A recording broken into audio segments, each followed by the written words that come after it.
Hello, and welcome back to another encouraging, inspiring, and including episode of the Achieving Unity Leadership System weekly podcast. It is a dialogue where we help turn complexity into execution, chaos into connection, and our purposes into action. I am your host, Mark Intrican, founder of the Achieving Unity Leadership System. It's available at www.achievingunity.com, which is dedicated to all leaders, personally and professionally, in improving their lives, their family life, and their business life through encouraging, inspiring, and including others. We call it the EII. But we must remember that unity is not a soft skill. It is a leadership discipline. It's not emotional. It is intentional. So today, I want to introduce someone who's given more than 20 years of his life to helping men find their way. His name is Mike Van Pelt. Mike is a Christian men's mentor, speaker, author, and the founder of both True Man Life Coaching and American Family Renaissance.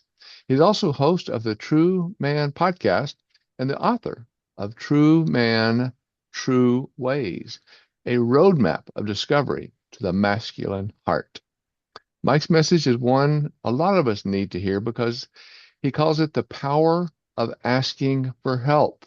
Help. We need to do that. We can't do it alone. It sounds simple, but for most men especially, we're not being sexist here, but just the traits that a lot of us build, it is anything but simple. Mike's passion is helping move men from mess to masterpiece by knowing God, knowing themselves, and living fully. I am glad he's here today. But first, before we dive into this very insightful dialogue, let me briefly introduce my company, Reality Focused Dynamics, where it all began. You can see on the first screen our Achieving Unity Leadership System podcast. This is our header screen. And it talks about real conversations for leaders as we are navigating division, frustration, and change.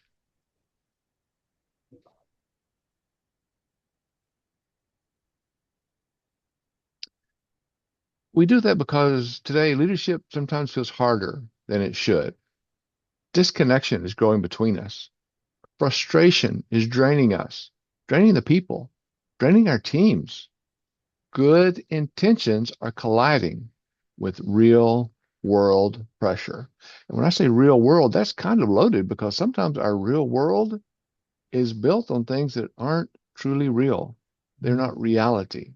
They're beliefs, our cultures that came along that have taken us away from reality. And that's why I say again and again, and I'll say it before this is over, unity is not a soft skill. It's not about being just, it's not just about being nice. It's not about helping some young lady or some senior, opening the door for them. It's about leadership strategy. We can be better leaders by unifying our work. We'll talk more about that in a minute when we go into focused. So what do we mean by achieving unity? We mean encouraging progress without enabling dysfunction. We don't want to approve or okay or just do it. Okay, sure. When dysfunction comes about, what we want to do is inspire action without forcing agreement. We want people to be able to act. And as Michael will be talking about later, be opening up to ask questions because we want to be including voices while maintaining accountability.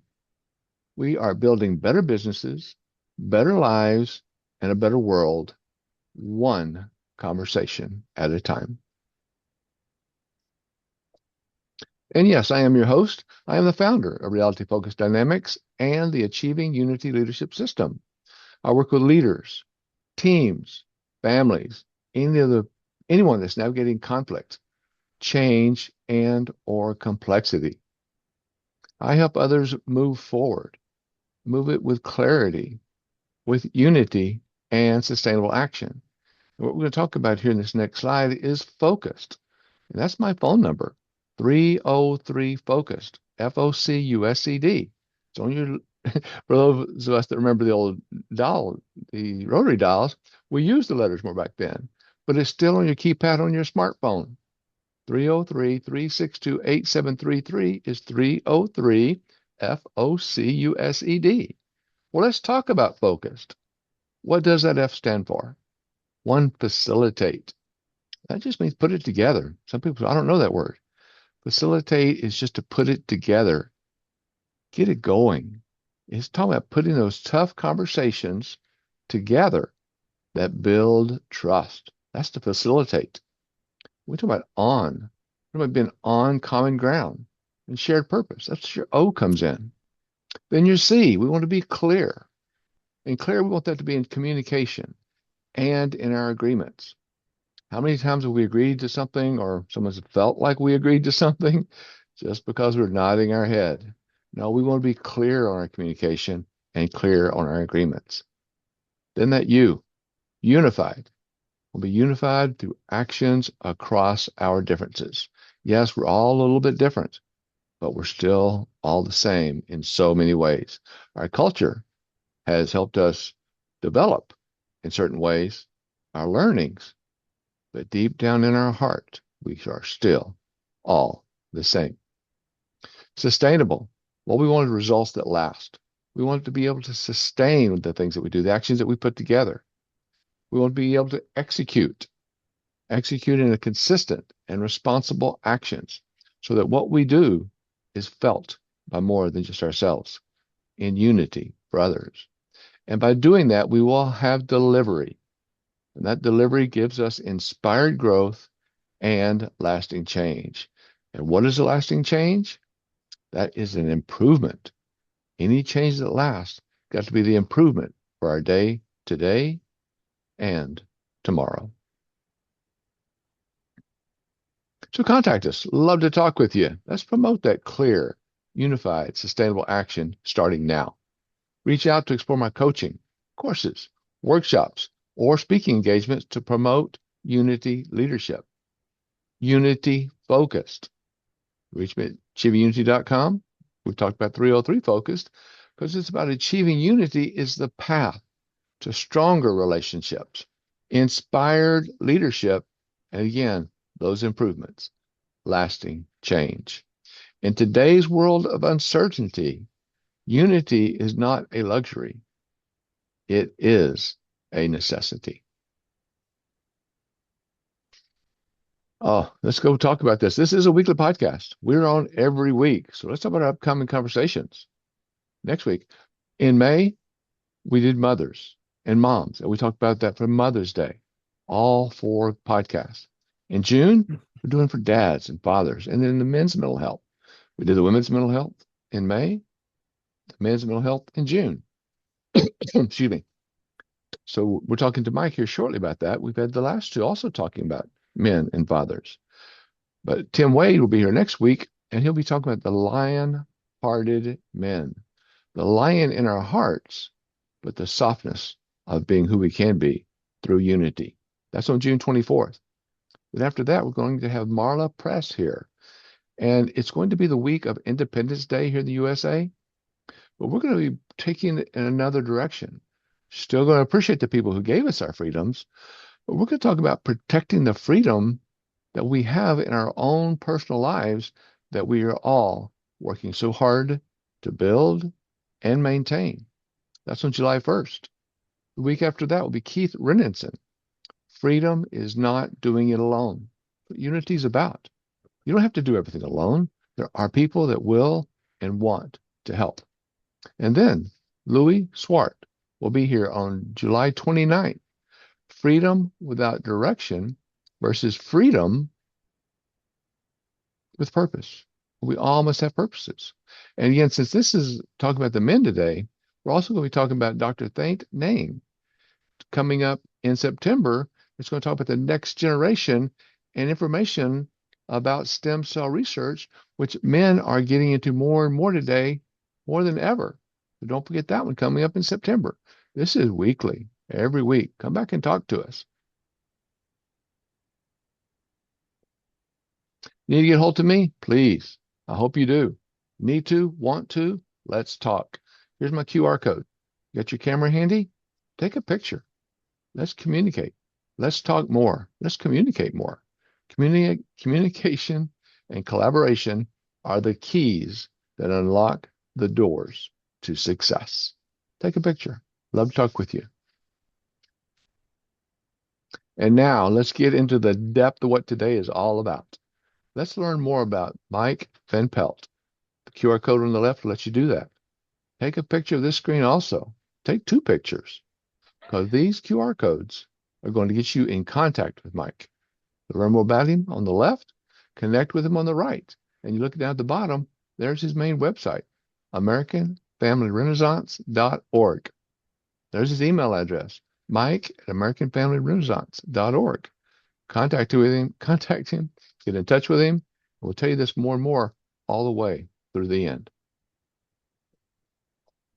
Well, who is Mike? Well, we're excited to welcome Mike Van Pelt as a Christian men's mentor, speaker, author, and founder, as we mentioned earlier, of American Family Renaissance and the True Man Life Coaching, who helps men discover identity, purpose, and authentic leadership through faith and community.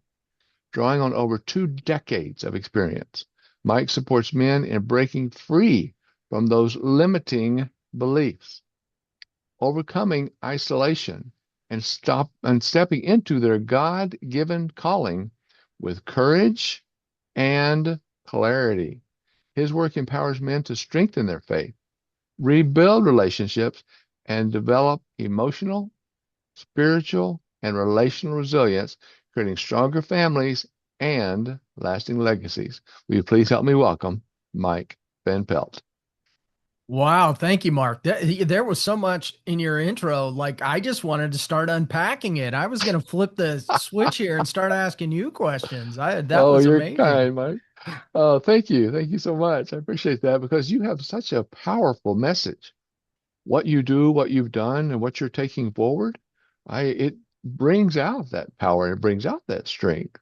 So, if you don't mind, as we begin, maybe you could tell us a little bit more. I have a little bit of introduction as I know you, but if you Yeah. could introduce yourself and maybe share how your journey led you into men's coaching and Well, ministry. yeah, it's a great question. It's one I always love to talk about and answer. And it's so funny to be talking about the American Family Renaissance more and more and more because one thing that I think leadership is all about, and that's never staying static. Always be learning, always be in action, always be moving forward. And that's really how the American Family Renaissance came about. But to talk about how I really started on this journey of connecting with men, it really started in the Wayback Machine 20 some years ago when my wife and I relocated to South Carolina. We got very involved in a church.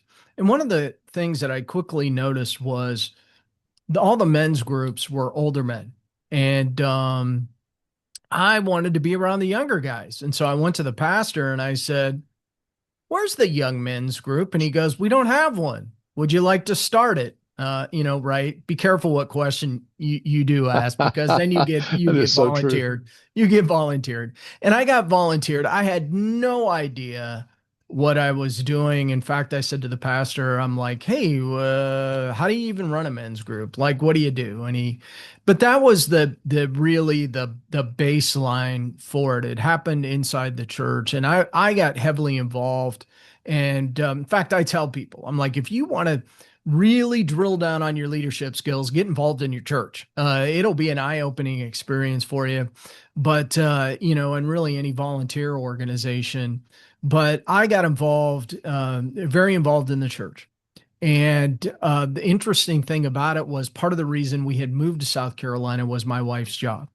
And so I was just trying to figure out what I wanted to do. And at one point, my wife said, "Mike, I got this. The kids are young. Why don't you figure out what you want to do, be a stay-at-home dad.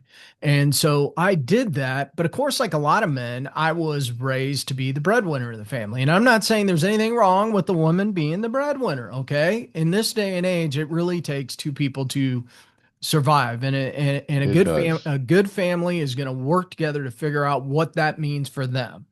And in our case, we made it work, but I got to tell you, I was a little lost.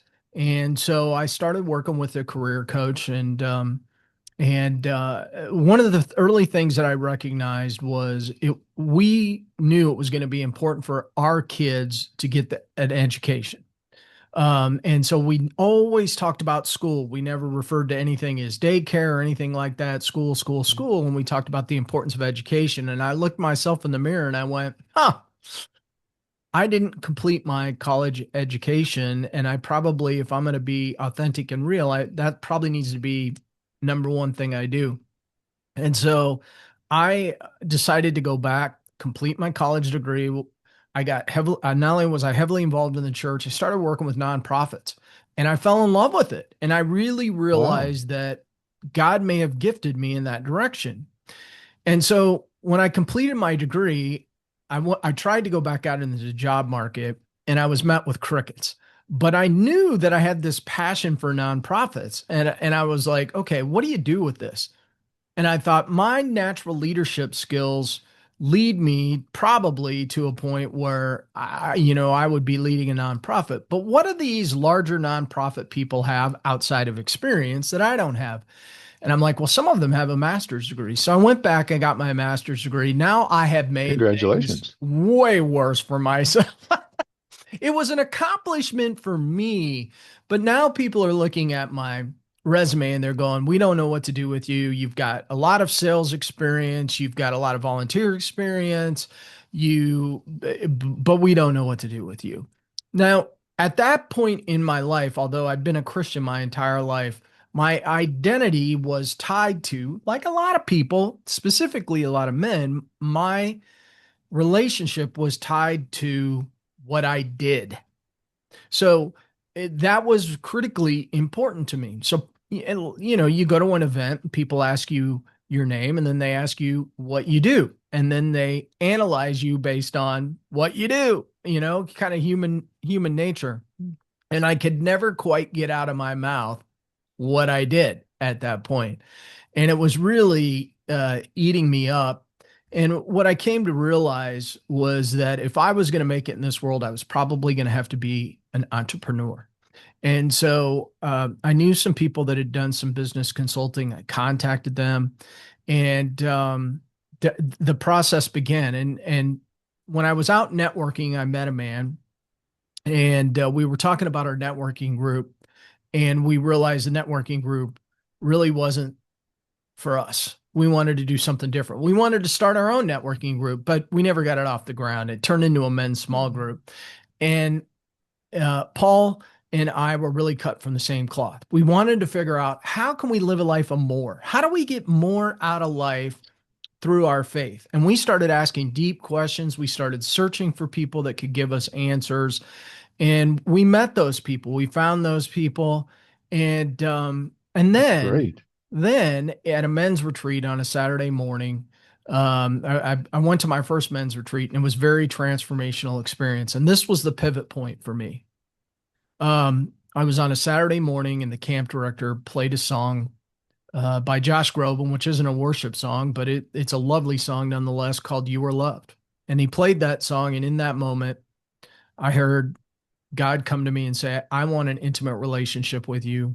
You're my beloved son. And that right there is where everything changed because I really went on this self discovery of how can I get closer to God? How can I build that relationship? And what began to really roll out of that was I wanted to know that, or when I had that experience, I really looked around the room and went, where do these men go? Who do they talk to?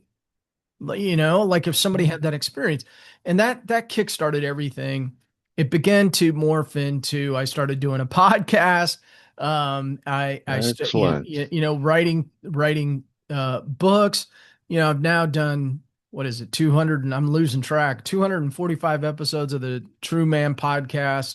Um, Congratulations. That I've is been on, excellent. yeah. And so, but even in that, what I found was God gave me a voice I didn't know I had. He gave me a package in something that I didn't know was available. And I started writing, wrote my book. I'm in the process of writing a couple other books when I have time, because that content just pours out of me now at this stage.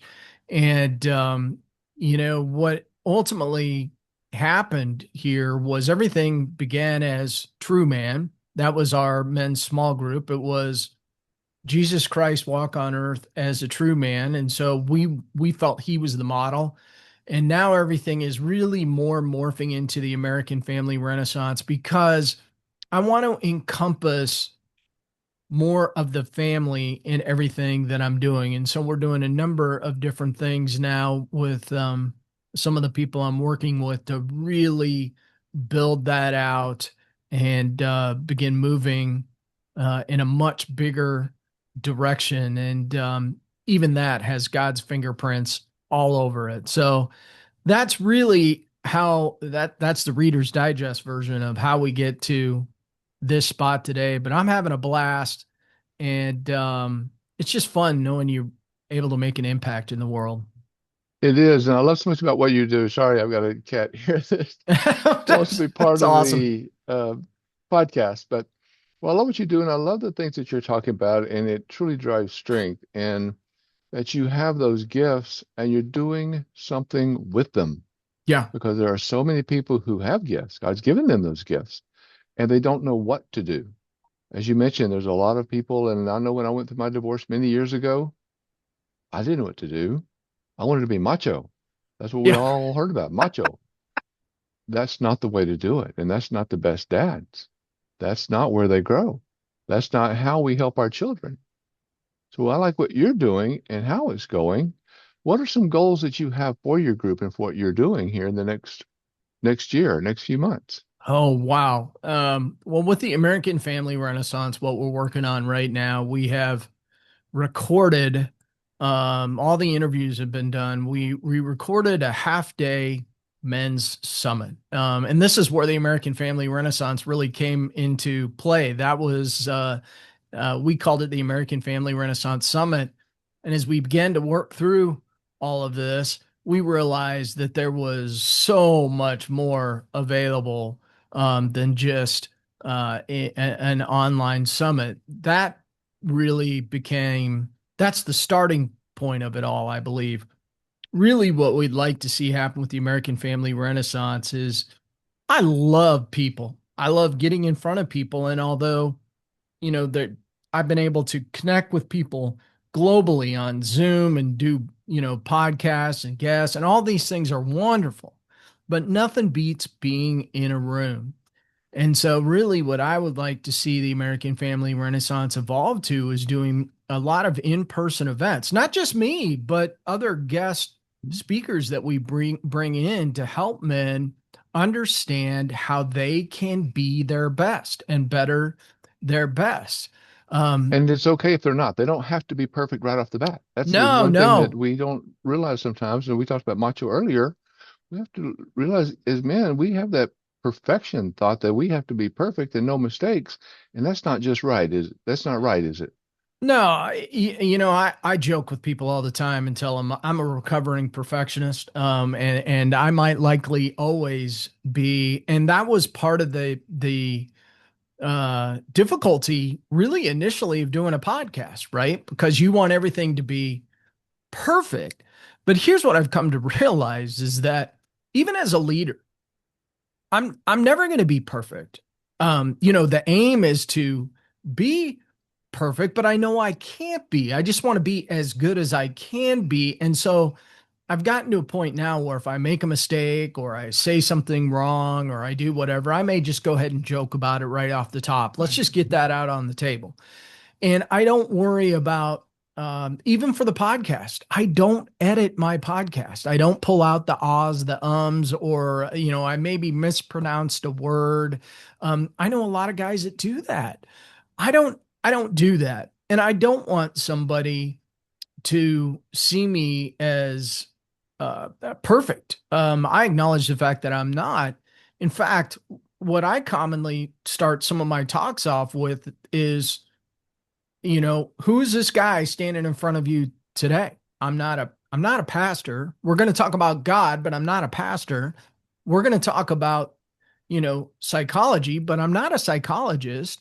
I'm just a regular guy who found Jesus like you, and I want to help give you a shortcut through life, if that's what we can do If, here today. mhm. And so, that's just kind of the middle lane that I run down. And, I've just been fortunate to be surrounded by amazing people, meet amazing people, and And there's a develop. lot of amazing people out there too. Sorry to interrupt you, Mike, but Yeah. that's one of the things that we don't realize, and people are worried about, as you said, being that perfectionist. Whereas a lot of people like me, I make a lot of mistakes, but that's okay. It's what we do in building forward, growing forward, and making tomorrow a better place, right? Oh, 100%. And it's always about being in action. I talk about this a lot. In fact, I always use this little analogy. I don't know how everybody else grew up playing baseball, but I was a catcher for many years before they finally stuck me in the outfield. And one of the things that we were always taught is because you got to be alert, be alert. And so one of the ways you be in alert is we used to call it stepping with the pitcher. So when the pitcher goes into motion, you're right, left, right. You're actually moving forward. You're in motion. You're not standing still in the outfield. You're ready to go. You're ready for the ball to come to you. And in so many ways, that's what life is like. If you're not ready for the pitch to be made, if you're not in motion, you're Right. You're not probably ready. just standing still or what, like a lot of people, just stuck. And what I hear a lot of people say is, well, I don't know what to do. Well, just be in motion. Just do something. And along that way, what I can tell you is you will make a mistake. You will screw something up. Learn to laugh it up, but the Exactly. people that are in action, the people that are in motion, in movement, everything is moving. Even when we're sitting still right now, yeah, you can see my hands moving, but our bodies, our cells, they're in constant motion. The earth is in constant motion. And That's I'll use a bigger example. Jesus was in constant motion. They had to walk from place to place. They moved from marketplace to marketplace. Jesus was in motion all the time. And even when he was sitting with his father praying, you know, isolated and alone praying, he was still in motion. Prayer is you an act of motion, it's an activity. So, what we need to realize is that you know, staying still is important. You there are will hear times for it. Jesus, you will Mhm. hear Jesus in that stillness. But in life, specifically in business, you have to be in action in order to be successful. And that's what To I've get learned. anything done. Yeah. It took me Yeah. a long So time to figure that out, by the way. yeah.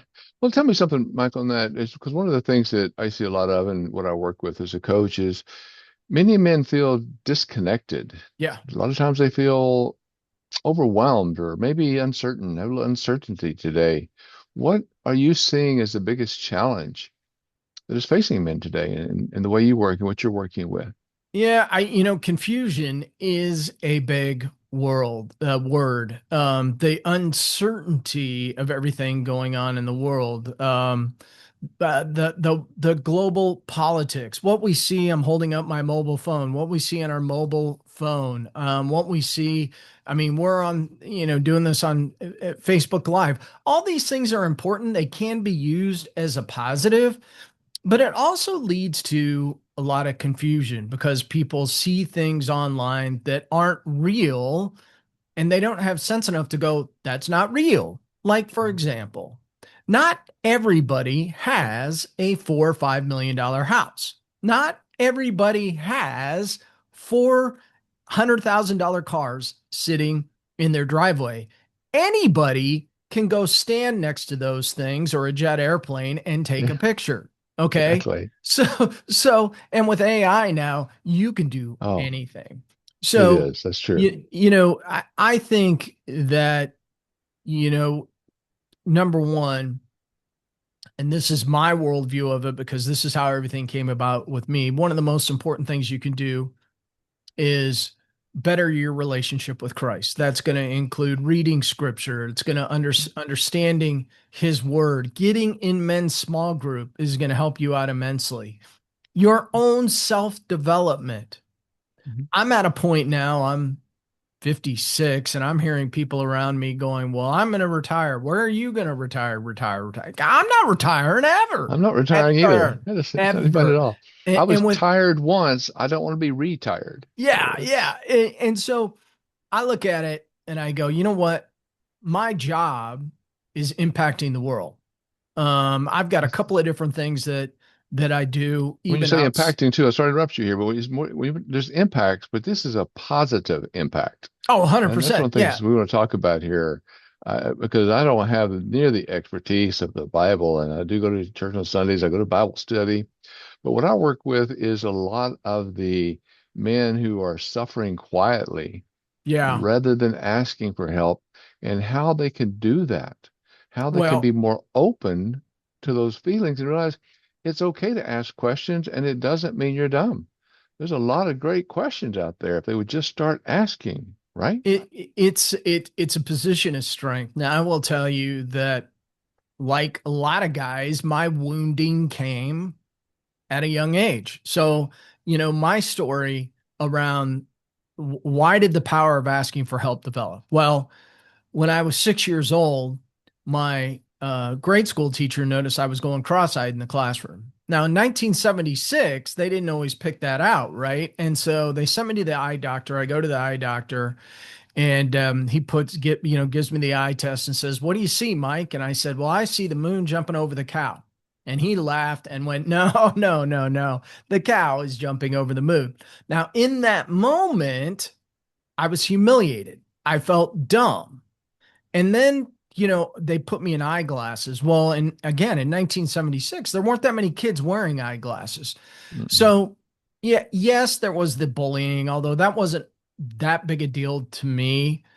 But what happened was the adults would come up to me and say, "Man, those glasses make you look smart." Now, not only did they say it made me look smart, here's the other problem. I was very introverted. So it was really a recipe for disaster. So what happened was if you look smart and you're already introverted, you're going to do one thing. You're going to keep your hands down in your pockets and not ask for help, not ask for direction on anything. And so from a very young age, I learned to try to figure everything out on my own. And And isn't that one of the myths? I mean, you talk about that. It's one of our greatest myths that men believe. It's that they must handle everything alone. it's yeah, for a lot of us, we grew up on a ball field, for example, and when we heard things like, if you fell, well, hey, don't cry, rub it out, tough it out, right? And so we're taught to be stoic as men and not show emotion, and it's really ingrained in us over the ages. And so, things like that really hold us back because what I tell a lot of people is I help guys get out of their head and into their heart. This is I what you like have that. to tap into, the heart. If you can tap into your heart, you can tap into your emotions and begin to manage them.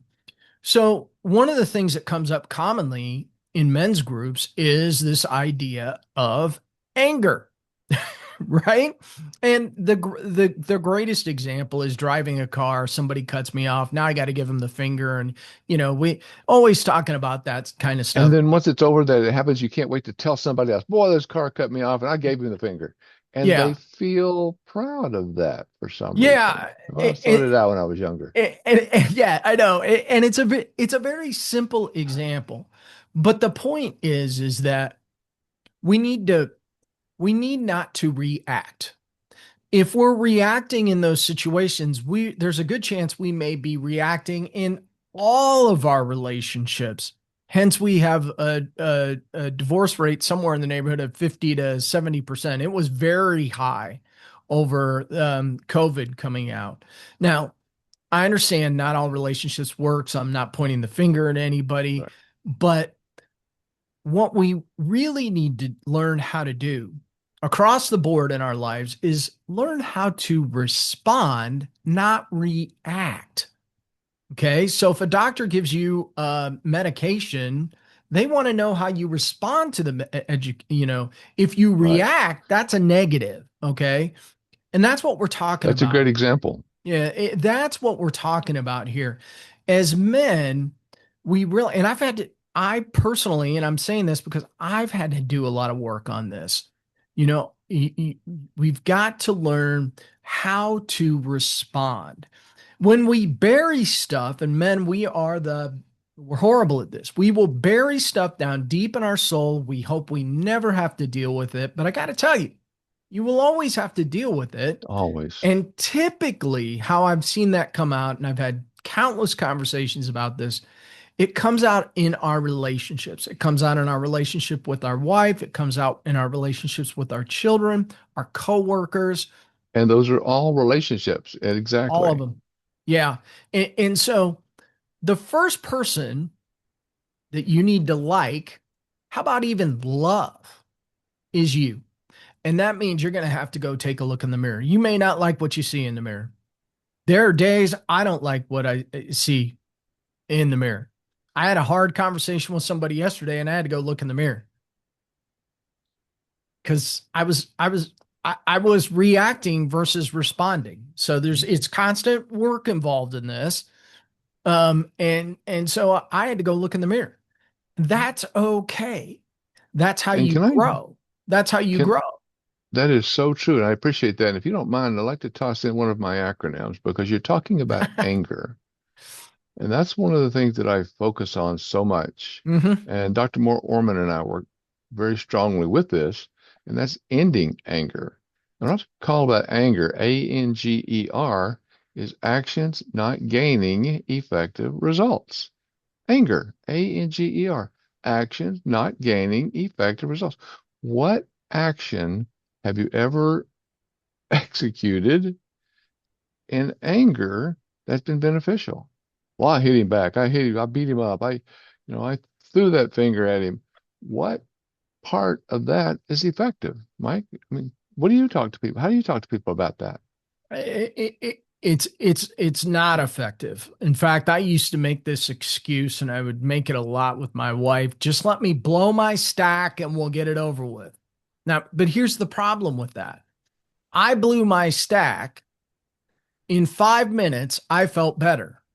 She felt terrible, right? Because now I blew my stack. It may not even have been directed at her, but it was just the situation. And so now we have to talk about it. Well, I don't want to talk about it. I just blew my stack. It's over with, right? Who hasn't been involved in those conversations, right? It's over. It's over within my world. Right.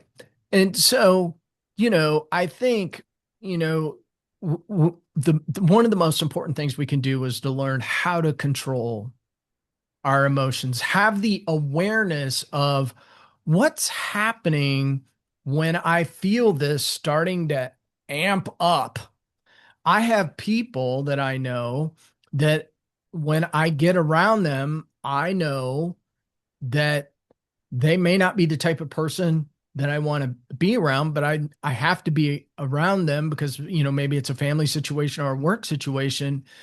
And I am very careful that they don't, because these are the type of people, and we all know them, they like to just flip the switch and they're really good at it, you know? And so, having the awareness of who those people are and how they do that is critically important to walking into a situation so that you guard yourself from getting out of control Do you or ever angry. ask them? I'm sorry to interrupt you again, but you bring up some excellent points, Mike, and I love what you're talking about. But do you ever ask them, how does that have value? Yeah, it depends on the person. It really Sure. depends on the person and the situation because here's the thing. Wounded people hurt people. And so, you know, if I'm in a men's group and I know that I have permission to talk into something and I know that person, I may be able to talk into that scenario. If it is a hurt person who doesn't know they're hurt or hasn't taken action on themselves, they're not listening anyway. They're going to check out because then you're the person that's just throwing darts at them and they're going to throw a dart back. And so, in my world, I That talk about giver. revenge nature, Yeah, they've vengeful got, nature. yeah. And here's the thing. Maybe something's gone on in their life that's caused them to go that way. And so in my world, I call them givers and takers. I want to get around as many givers as I can and move away from as many takers as I possibly can because these people will take from my attitude, they'll take from, everything in my life. And I may love them, but I need to know to distance myself from them and move more towards the givers so that I'm in that positive space. And this is really the other thing that we need to do, both personally and professionally, if we're going to grow. We need to get around people that are positive and rowing the boat in the same direction we're rowing it. And one of your things you're saying there, Mike, and again, I appreciate this because you still have to draw lines. And there's Yes, times you do need to get away from people. That hurt. 100%. Here's the important part because we live in such a divisive world. And so the great example to this right now is, the people on the right are the people on the right, the people on the left are the people on the left. And if you don't agree with them one way or another, damn you to hell. No, it really shouldn't work that way.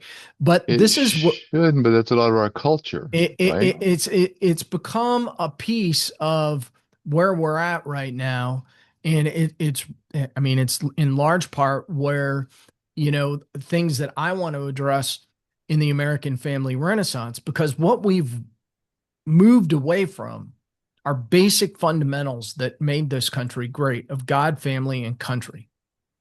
So I've I love politics. I really and truly do. I've had to distance myself from them a little bit. And so getting back to that, you can love somebody, but because they're a taker, that doesn't mean you need to be around them. But you can still love them. And we do not find ourselves in that space anymore. We just go, nope, they believe this. I'm done with them. I believe this. How many stories have you heard over the last 5, 6, 10 years where families have basically come apart because of politics? They don't even talk anymore. Well, so and so believes this way and so believes this way. So they can't even be in the same room together. And how much of that, Mike, is learned? Again, they believe that way because of their knowledge and what they know. And it goes for me too. I'm not pointing fingers to anyone. That's what I know. That's what I feel. That's Yeah. what I believe. But if you told me something else, and sometimes I use some pretty elaborate examples, but a lot of people that are homeless don't believe they can be any other way. Yeah. And yet they can. It's not a situation that they weren't born that way. But, well, yeah, they were born homeless. That's not my point. Yeah. They may have been born homeless, but they can learn if they just have, almost like you're talking about, someone around them that's helping them learn and helping them say, oh, I did not know I could do that. I did Yeah. not know, as you mentioned earlier, I did not know I had that gift. But now that I know, let me do something with it, right? Well, I'll tell you, a pivot point for me was we had a gentleman that came to our church and taught a course on spiritual gifts. Now, I grew up in the Lutheran church. It's not typically something you spend a whole lot of time on in the Lutheran church, spiritual gifts, but it blew me out of the water. And here's why. Um, my spiritual gifts really didn't surprise me. I'm gifted in leadership and administration, and so, um, although it didn't surprise me, what captured me was God knew I had those spiritual gifts. Now I've got to honor him with those spiritual gifts. And so And what you're uh, saying is that those were your gifts, but someone else may not have them, but they may have other gifts. they may have other, and yeah, when you get into the realm of spiritual gifts, depending on, which spiritual gifts inventory you take, there could be about 20 spiritual gifts. You may have a spiritual gift of music. You may be a pastor. You may be, there's a number of different things. And And that's where really, you take it and you take control of it and you take it forward right. And, with what you're good at. and so there are multiple ways to look at that. You're not only are you honoring God, but you're really honoring yourself. You're really Huge. honoring yourself, and you're giving yourself permission to grow and to develop. And not only that, but you could take that a step further. You can take that gift, you can continue to work on it and develop it, and then share it with the world. How much better would our culture and our society be if we were sharing instead of yelling all the time? You And that know? impact, as we're talking about, that positive impact on others can make a huge difference in many ways. And it's Yes. not in judgment, it's not having to have a label of some kind. But it seems also that as we're coming up to this coming Sunday and Father's Day, doesn't that give us an opportunity to reflect on Yes. impact? Yeah. What role does fatherhood play in shaping future generations? Oh, it's huge. And I'm the first one to say, hey, I think I messed this up right now a little bit early on. My son is now 23, and we just moved from Atlanta. He's back in Atlanta. He graduated from college in December, and he's got a job there, and he's figuring out life on his own. My daughter is actually staying with us this summer. By the grace of God, she got an internship here in Arkansas where we're at, and so she's with us this summer. And She took that knowledge and put it into action, yeah, oh, right? 100%. She may be more action oriented than her father. I can't keep up with her. She's a beast, I'll tell you. But Beautiful. she's 21, and so but really early on, I wasn't present with them in the way I was physically present, but mentally I was checked out because I was trying to figure out what Mike wanted to do in the world. And Mike was doing everything he could to move in that direction, although I wasn't doing necessarily everything right to move in that direction. And so I wasn't necessarily always present with my kids in the way that I wish I would have been as I reflect on it. Now, my kids are fantastic. They turned out great. Thank you for, maybe it was their mom. I don't know. But It's a partnership. That's unity right there. yeah, it was unity. It was us always shooting straight with them, always being straight up with them, not hiding things from them, and really talking about life and what's important, what's not important, and how to maneuver through challenges when they arise. Because the thing of it is that you're never out of the woods with everything. I mean, there's always a next challenge around the corner. And I think to me, as I've been a part of men's groups, that's really been the defining aspect of it. Not only did we go deep uh, and and have more than superficial conversations, it was really that preparation for the next it in life because we're always moving into, out of, or going into something. So, how prepared are you when something hits the fan? And so because you can maneuver through things faster and better if you're better, if you're more prepared. And so Yes. that's And that where prepared means learning, right, Mike? prepared Part of that means learning. preparation, Learning, not just book learning. I don't think that's part of it, of course, but it's helpful. learning about you, learning about you. I'm very in tune with my body. If I go to my chiropractor on a weekly basis, Mike, and he'll ask me, how's your body doing? And I can give him specifics.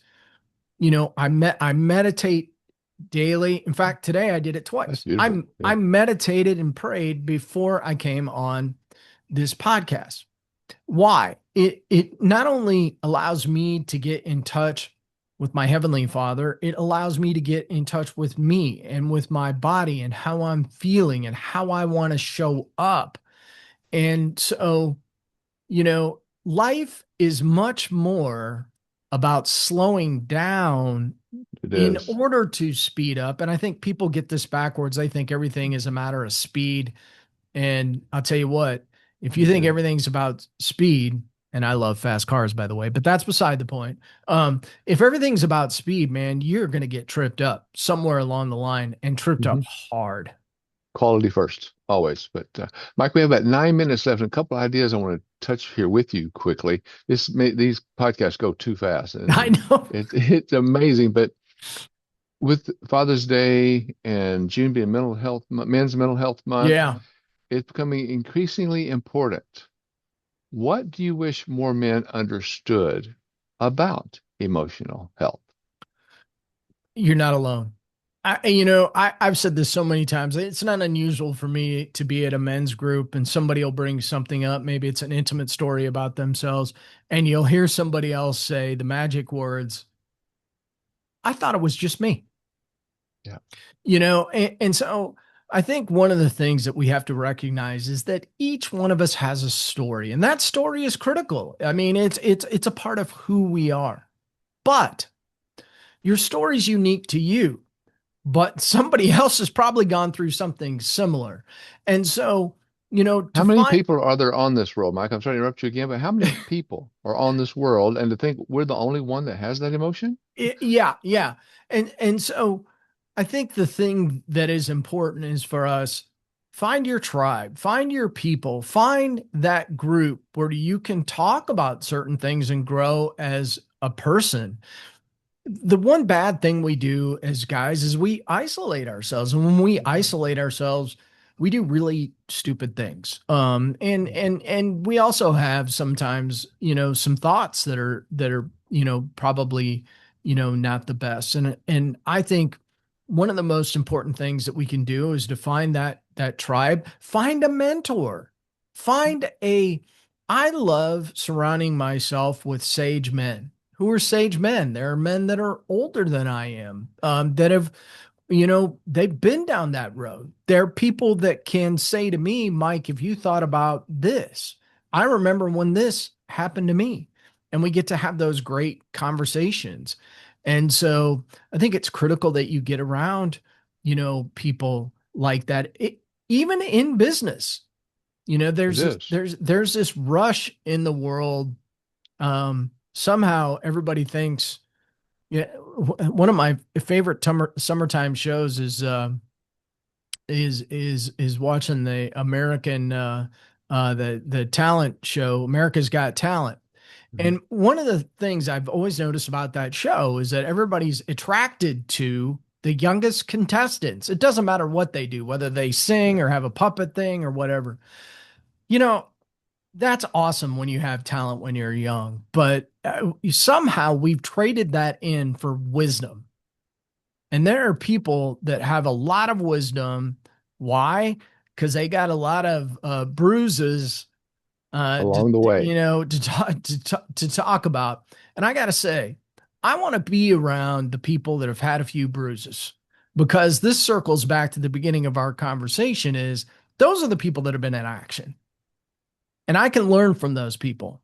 You know, They've it's stumbled, we all learn, and we want to learn from Yeah. that, right? Not to take So, away from people that are young and talented. I wish I was a young athlete again, yeah. but you know, Well, it, and when we were young, I know there's a lot of us, and I know I'm big on the same process of I wish I would have, shoulda, I'm sorry, coulda, shoulda, woulda. And that's one yeah. of the things that we think about. But as we get closer to the end here, Mike, we got about 5 minutes left. So as we bring today's conversation together, what would you want every father, every husband, every son, every mentor, and every leader that's listening today to remember about identity, asking for help, and building a meaningful life? Well, asking for help is a position of strength, not weakness. Somewhere along the line, we got that messed up. I think it was probably something that's been handed down through the generations, and that doesn't make it right. Asking for help is certainly a position of strength. It's also a position of curiosity. And when you're curious, you're going to learn things, and you're going to be able to um, really grow yourself as a result of that. And so, um, be curious. Absolutely be curious. And the other thing I would say about families is we are a busy culture. There are so many things, and I don't like to use the word busy, but there are so many things that Mhm. keep us going that, What are we accomplishing yeah, if we're that busy? don't they don't necessarily matter. And so you need to, and your family wants you to be present with them. If you're staring at your phone, you're doing something wrong. Get around the dinner table. This is where America was built. Have But dinner. doesn't that, though, that accountability, sorry to interrupt you again, but that's the accountability that Absolutely. we're afraid of. What if I say Absolutely. something wrong? I can tell you right now. Well, what if you do? I mean, but one of the things that we've forgotten in this country is a good old fashioned dinner table. And I grew up in Central Iowa, and my mom had it. I had two brothers, and it didn't matter how many practices or how many things were going on. We found a way to get that meat, the veggie, and potato on the table every single night. And that is something that's been lost in this country, and we've got to get back to having those conversations and having dinner at the good old fashioned dinner table. And your family wants that of you. They want you to lead well. In fact, I'm staring at my website right now, and I see I have a quote on there. It says, "A family is the bedrock of civilization. When men lead with faith, families are strengthened, and when families are strong, nations are restored." And I really believe that. If you don't mind, Mike, as we're closing today, coming to a close, could you read that one more time? Yeah. The family is the bedrock of civilization. When men lead with faith, families are strengthened. And when families are strong, nations are restored. And that's what we need is the families, the parents, the leaders to be able to stand up and do that. And I will say from last month, it just blossomed.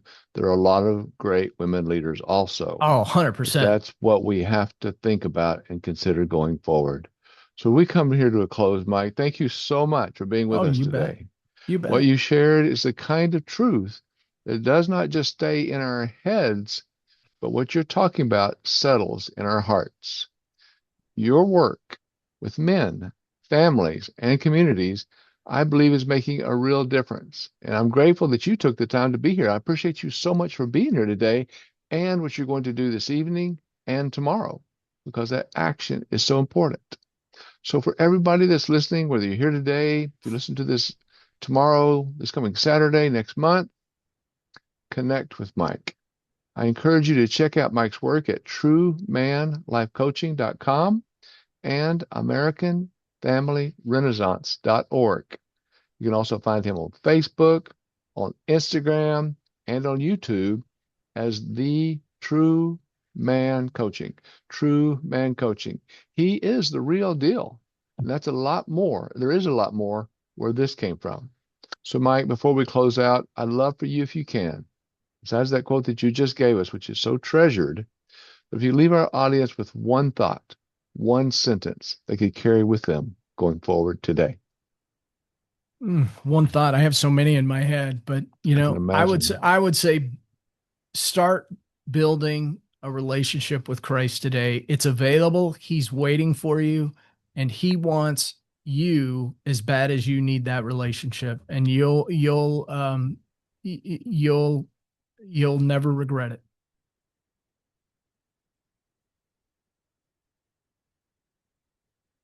Right? He is there to listen. If we once we start talking, he will be there to listen. So, hope you took a picture of the slide earlier in the podcast with Mike's QR code. If not, this full podcast will be available on YouTube /at Mark Intrican before the close of business on Friday. So it will be ready on Saturday morning. You can watch this video as you enjoy your morning beverage, whether it be coffee, tea, or whatever you're enjoying in the mornings. As Achieving Unity continues to resonate with you, follow that feeling. Reach out, connect with me at www.achievingunity.com, www.markintrican.com, www.realityfocus.com, or call me. What's my number? 303 Focus, 303-362-8733. So I thank you all. Mike, I thank you so much for your message, for Oh, you're helping welcome. us. It's a pleasure. And understand that courage to ask for help is often the first step toward lasting change, toward that improvement personally and professionally. But Micah, thank you again. Love it. I'm looking forward to working with you from here going forward and for others. So please contact Mike, connect with Mike. But until next time, this is Mark Intrican in the Achieving Unity Leadership System, reminding you that life is truly what we make it. Let us help everyone around us feel seen, heard, and supported in everyday moments, personally and professionally, the ones that truly matter and make life awesome together in unity. Hope to see you all again next week with our next step in remembering unity is not a soft skill. It is a leadership discipline. Mike, thank you so much. So Thank until you. next week, until then, cheers.